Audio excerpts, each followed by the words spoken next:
आज स्वर्गीय श्रीकांत भारतीय की 7वीं पुण्यतिथि धूमधाम के साथ मनाई गई। यह कार्यक्रम शहर के गणेश मेमोरियल स्कूल में रखा गया, जहां पर शहर के गणमान्य व्यक्तियों ने आकर के श्रीकांत भारतीय के तैलचित्र पर अपना श्रद्धा सुमन अर्पित किया। तो आइए देखते हैं कि आज किन किन लोगों ने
मनाया जा रहा है और काफ़ी समाजसेवी और मान्य व्यक्ति लोग पहुँचे हुए हैं। क्या कहेंगे? आज पिताजी की 7वीं पुण्यतिथि है। समाज के हर वर्ग के लोग आए, उनके लिए उनका धन्यवाद।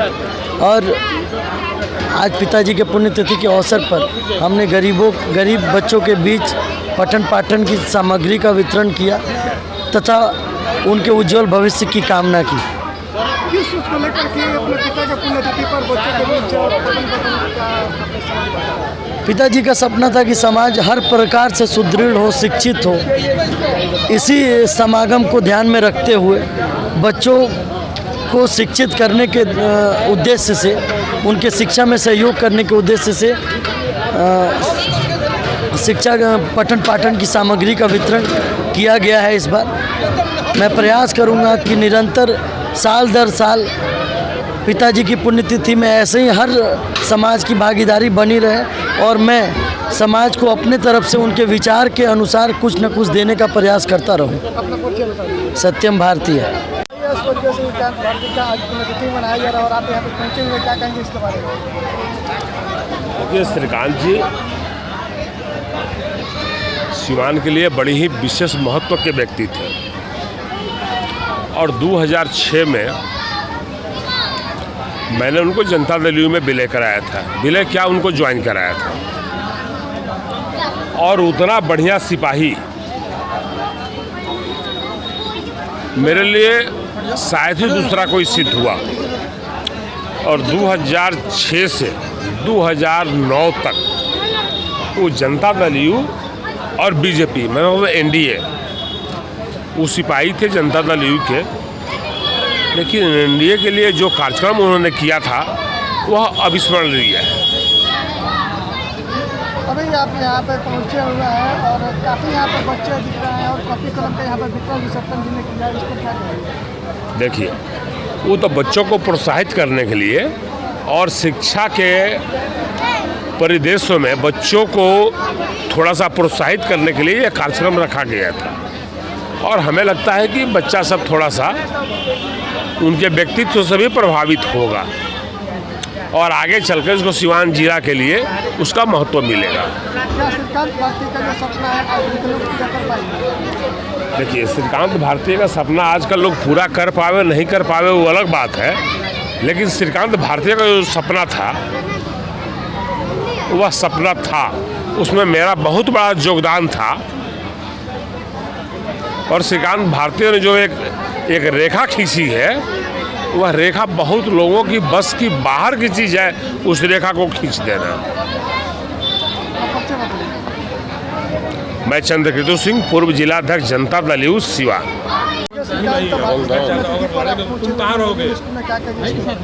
जाहिर बात आज भी बहुत याद आते हैं। जिसके साथ रहते थे दिल से रहते थे, हम लोग अच्छे मित्र थे, हमेशा दुख सुख में साथ रहते थे बेचारे। कमी तो महसूस होती है उनकी आज भी, चाहे वो नगर परिषद राजनीति हो चाहे जिला की राजनीति हो। श्रीकांत भाई की कमी महसूस होती है, अब बहुत याद करते हैं। वे वक्त से पहले उनका चले जाना सभी को मतलब कि बहुत दिल में ही पीड़ा होती है, वक्त से पहले उनके चले जाने का। बहुत अच्छे आदमी थे, भगवान उनकी आत्मा को शांति दे, उनके परिवार को सहन शक्ति दे। इंतखाब अहमद, पूर्व पार्षद। श्रीकांत भारती के पुण्यतिथि पर आप पहुँचे में क्या कहेंगे? जिस सिवान ने एक हीरा खो दिया है। 23 नवंबर 2014 की जो रात सिवान में जो घटना घटित हुई, वो घटना सिवान के व्यवसायियों के दिल में घर कर चुकी है और ये जख्म कभी भरने वाला नहीं है। उसी को याद करते हुए आज सिवान के ऐतिहासिक गणेश मेमोरियल स्कूल में सिवान के तमाम व्यवसायी, ज़िले और राज्य के कोने कोने से आए बहुत सारे गणमान्य व्यक्ति शहीद श्रीकांत भारती के 7वें पुण्यतिथि पर अपना श्रद्धांजलि अर्पित करते हैं, नमन करते हैं। क्या लग रहा है कि जो श्रीकांत भारती का जो पूरा जो सपना जो था, क्या आगे के लोग पूरा कर पाएंगे? जिस श्रीकांत भारती जी का सपना अभी तक तो सपना ही है, एक स्वच्छ समाज, सुंदर समाज और वैभवशाली समाज का निर्माण उनका सपना था। व्यवसायियों के वो सर्वमान्य नेता भी थे। इस ध्येय से वो समाज के कार्य को राजनीतिक तौर तरीके से कर रहे थे, लेकिन राजनीतिक के षड्यंत्र के तहत उनकी हत्या कर दी गई और सिवान के व्यवसायियों को दिल में एक चोट पहुंचा दी गई।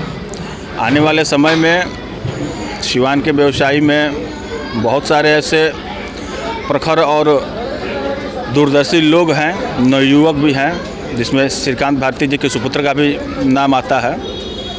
निश्चित तौर पे शहीद श्रीकांत भारती जी का सपना पूरा होगा। हम लोग जैसे भी होगा इसमें अपना योगदान करते रहेंगे। अभिमन्यु सोनी, समाज सेवी। देखिए, हमारे समाज जो अनमोल हीरा खोया है, इसका भरपाया तो हो नहीं सकता। उनका एक सपना था। हम स्वर्णकार बिरादरी से आते हैं और स्वर्णकार बिरादरी का काम है कि एक सूत्र में सब धातु को बांधकर उसको खूबसूरती बनाना, और उनका सपना न रह नहीं पाया उनके न रहने पर, जो हर साल हर समय हम लोगों के दिल में बसते थे। अगर आज वो यहाँ आज तक रहते तो इस समय जो पनघाघरा का राजनीति सीमान में हो रहा है, इससे बहुत अलग और बहुत उल्टा होता, और हम लोग का दायित्व कहीं ना कहीं बरकरार रहता। सीमान में के राजनीति में हम लोग रहते हैं। मेरा नाम संजय कुमार सोनी, पिछड़ा मंच नगर अध्यक्ष बीजेपी।